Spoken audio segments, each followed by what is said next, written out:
Welcome to खोलो किताब। आज हम क्लास 6 की वर्कशीट नंबर 43 करेंगे इंग्लिश की, जो 15 दिसंबर को आपको दी गई है। अगर आप चैनल पे नए हैं तो इसको सब्सक्राइब कर लें और वीडियो पसंद आने पे लाइक, कमेंट और शेयर करना ना भूलें। तो चलिए देखते हैं। सबसे पहले स्टूडेंट यहाँ अपना नाम लिखेंगे, यहाँ क्लास टीचर का नेम हो जाएगा। तो इस वर्कशीट में हम बात करेंगे फेयर प्ले, जो लेसन चल रहा है उसी को आगे कंटिन्यू करेंगे। तो ये देखते हैं अब तक क्या हो चुका है, क्या कहानी हम बता चुके हैं। We read that Jumman and अगलू वर गुड फ्रेंड्स। हमने पढ़ा कि जुम्मन और अगलू काफ़ी अच्छे दोस्त हैं। And Jumman's aunt requested for a monthly allowance from Jumman after she transferred all her property to him. और जुम्मन्स की जो आंटी है, ओल्ड एज आंटी, वो मंथली अलाउंस मांग रही है, मतलब मंथली भत्ता मांग रही है जुम्मन से, ताकि वो अपनी अलग किचन बना सके। क्योंकि उसने अपनी जो सारी प्रॉपर्टी है वो जुम्मन के नाम कर दी थी, इस शर्त पे कि वो उसका ख्याल रखेगा, उसको खाना पीना देगा। बट अब उसकी, जुम्मन की फैमिली उस ओल्ड आंट से परेशान हो गई है। When mistreated she decided to go to the panchayat for help. But जब जुम्मन ने उसको मिसबिहेव किया है, मिसट्रीट किया, उसके बाद नहीं मानी, तो उसने डिसाइड किया कि मैं पंचायत में जाऊंगी। Now let us read and find out what happen next. चलो अब देखते हैं, पढ़ते हैं और देखते हैं क्या हुआ आगे। The panchayat was held the same evening under the old banyan tree. जो पंचायत है वो उसी दिन इवनिंग में, शाम को लगी, कहाँ पे, जो बनियान ट्री है, पुराना बनियान ट्री विलेज के अंदर, वहाँ पे लगी। बनियान मतलब बरगद का पेड़। Jumman stood up and said. Jumman खड़ा हुआ और बोला, the voice of the panch is the voice of God. जो पंच की आवाज़ है वो एक तरीके से भगवान की ही आवाज़ है। Let my aunt nominate the head panch. चलिए मैं मेरी आंट नॉमिनेट कर दे, मेरी आंट बोलेगी कौन हेड पंच है, वही हेड पंच होगा। I will abide by her decision. मैं, उन्होंने जो भी चुनाव हेड पंच, मैं उसी के साथ खड़ा रहूँगा। The panch knows neither friend nor enemy. What do you say to Algu Chaudhary. अब द ओल्ड लेडी सेड, जब बूढ़ी औरत ने बोला कि जो पंच है ना तो वो दोस्त होते हैं ना किसी के दुश्मन होते हैं। क्या कहते हो अलगू चौधरी के बारे में, मतलब वो हेड पंच चुनना चाह रही है अलगू चौधरी को। Fine, replied Jumman, hiding his joy over this unexpected piece of luck. उसने कहा बहुत अच्छा, और मंदी मंद वो मुस्करा रहा था। क्यों? क्योंकि उसको पता था इससे बढ़िया उसको लक और क्या मिलेगा। उसको लगा अलगू चौधरी तो मेरा दोस्त है। Chachi, you are aware of my friendship with Jumman, said Algu. Algu ने बोला, चाची उस ओल्ड लेडी को, कि आपको पता है मैं और जुम्मन दोस्त हैं। I know that, replied the aunt. Aunty ने बोला मुझे पता है। But I also know that you will not clear conscience for the sake of friendship. हाँ मुझे पता है, पर मुझे इतना भी पता है कि तुम दोस्ती के खातिर जो अब तुम्हारी समझ है सही और गलत की, उसको दाव पे नहीं लगाओगे। God lived in the heart of the panch and his voice is the voice of God. तो ओल्ड लेडी ने और क्या बोला कि जो गॉड है, भगवान है, वो पंच के दिल में बसता है, और उसी की जो वॉइस है वही भगवान की वॉइस होती है, भगवान की आवाज़ होती है।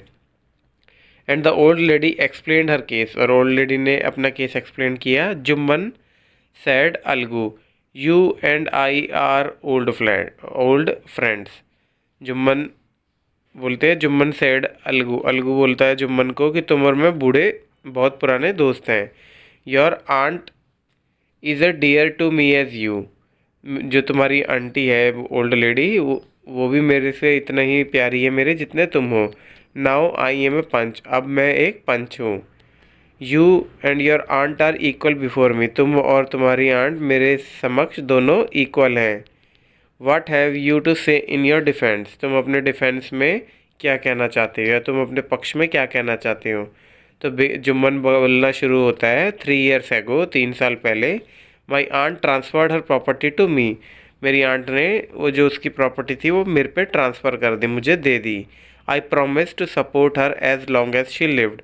और मैंने वादा किया था कि मैं उनकी मदद करूँगा खाने वगैरह में जब तक वो जीवित हैं। आई have done all I could. मैंने जो भी मैं कर सकता था वो मैंने किया। There have been a couple of quarrels between my wife and her, but I can't stop it. 2-3 लड़ाइयाँ हुई हैं मेरी वाइफ और आंट के बीच में, ओल्ड एंट के बीच में, पर मैं उसको रोक नहीं पाया या रोक नहीं सकता। Now my aunt is claiming a monthly allowance from me. अब मेरी जो बूढ़ी आंट है वो मेरे से महीने का भत्ता मांग रही है ताकि अलग से वो रह पाए। दिस इज़ नॉट पॉसिबल, ये पॉसिबल नहीं है। That's all I have to say, यही सब मैं कहना चाहता था जो मैंने कहा। अब क्या है, on the basis of your reading of the passage write the answers to the question that follow. अब ये क्वेश्चन आंसर हमें करने हैं उसके बेसिस पे। Where was the panchayat held in the same evening, panchayat कहाँ पे हुई उसी शाम को। तो कहाँ हुई थे, ओल्ड बनियान ट्री के अंडर हुई थी, जो पुराना बनियान का पेड़ है बरगद का उसके नीचे ही हुई थी। तो इसको हम ऐसे लिखेंगे, the panchayat was held the same evening under an old banyan tree. Then second है, who was nominated as the head panch and by whom. Head panch किस ने नॉमिनेट किया और किसको किया। तो हेड पंच कौन बना था, अलगू बना था, है ना। Alagu was nominated as the head panch by the old aunt of Jumman. जो जुम्मन की बूढ़ी आंटी थी उसने ही नॉमिनेट किया था अलगू को या अलगू चौधरी को head panch. Who said the following words to whom, किसने ये वर्ड्स बोले और किसको बोले। The panch knows neither friends nor enemy. जो पंच हैं वो ना फ्रेंड्स को जानते हैं ना एनिमी को जानते हैं, मतलब वो इक्वल रहते हैं सबके समक्ष। तो ये किसने बोला था, ये कहा था ओल्ड आंट ने जुम्मन और पंचायत को। Said by the old aunt to Jumman and panchayat. फिर सेकंड है, I have done all I could. ये किसने बोला था, ये जुम्मन ने बोला था जब अपना पक्ष रख रहा था वो पंचायत के सामने। तो said by Jumman to Alagu and panchayat. Alagu कौन था, हेड पंच था। व्हाट हैव यू टू से इन योर डिफेंस। ये किसने बोला था कि तुम्हें अपनी सुरक्षा में बचाव में क्या पक्ष देना है। तो अलगू ने बोला था जुम्मन को। Said by Alagu to Jumman. अब क्या है, choose the correct meaning of the word given. अब ये वर्ड दिए गए हैं, आपको इसमें करेक्ट मीनिंग पता करने हैं। नंबर 1 क्या है, डिफेंस। डिफेंस का मैंने बताया ही था क्या होता है। डिफेंस होता है अपना बचाव या पक्ष रखना। तो देखते हैं, N argument in support of something, a choice और जजमेंट, साइंस। तो इन तीनों में से क्या आएगा, ये इधर है फाइट फॉर अ कॉज, ये इसमें है मतलब आमने सामने। Defence an argument in support of something या fight for a cause. Fight for a cause किसी चीज़ के लिए लड़ाई करना, और ये है argument in support of something, कोई बहस किसी के सपोर्ट करने के लिए। तो डिफेंस वही होता है कि सपोर्ट करने के लिए, अपना बचाव करने के लिए बताया गया है। फिर सेकंड है decision.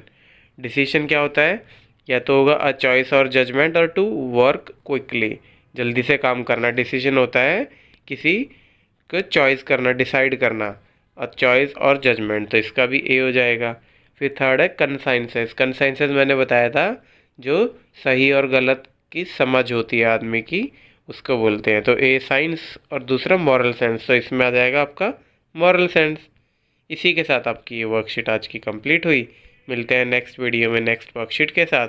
Don't forget to like, comment, share and subscribe the channel. Thank you.